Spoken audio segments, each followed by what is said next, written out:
Defense Warship 115. You are entering the area of a military blockade. This blockade of Iranian forces will be enforced.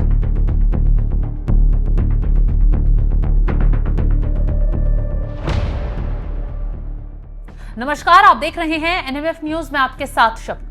Middle east के समंदर से इस वक्त की सबसे बड़ी और डरावनी खबर सामने आ रही है। दुनिया की सुपर पावर अमेरिका ने स्ट्रेट ऑफ हॉर्मुज में एक ऐसी सैन्य घेराबंदी कर दी है जिसने तीसरे विश्व युद्ध की आहट तेज हो गई है। अमेरिकी सेंट्रल कमांड द्वारा जारी एक हालिया वीडियो ने पूरी दुनिया के रक्षा गलियारों में हड़कंप मचा दिया है।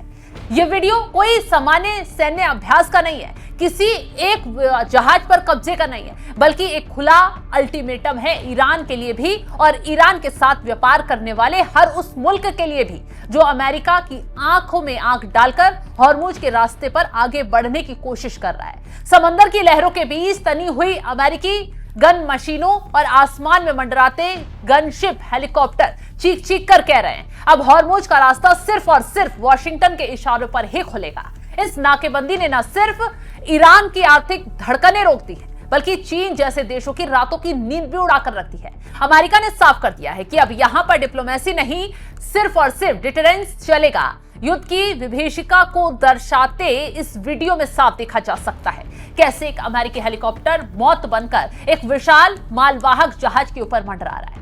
रेडियो सेट पर गूंजती हुई चेतावनी किसी भी नाविक का दिल दहला देने के लिए काफी है। आवाज आती है, this is United state worship 115। आप एक सैन्य घेराबंदी वाले क्षेत्र में प्रवेश कर रहे हैं। ईरानी बंदरगाहों की ये नाकेबंदी अब प्रभावी है और ये हर उस जहाज पर लागू होती है चाहे आपका झंडा किसी भी मुल्क का हो।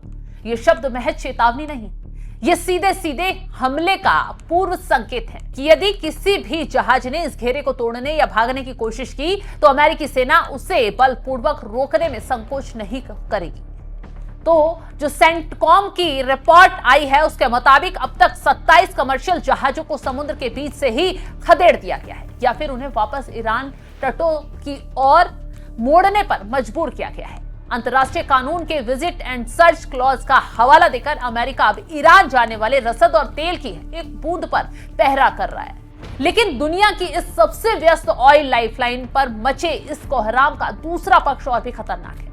ईरान ने भी घुटने टेकने से साफ इनकार कर दिया है और सुनिए, पूरे स्ट्रेट ऑफ हॉर्मुज को चारों तरफ से ईरान ने अब ब्लॉक कर दिया है। ये वही रास्ता है जहां से पूरी दुनिया की ऊर्जा जरूरतें पूरी होती हैं। तेल और गैस यही इसी रास्ते से होकर गुजरता है। ईरान की इस जवाबी कार्रवाई ने वैश्विक तेल बाजार में एक ऐसा तूफान खड़ा कर दिया है जिससे कच्चे तेल की कीमतें आसमान छूने लगी।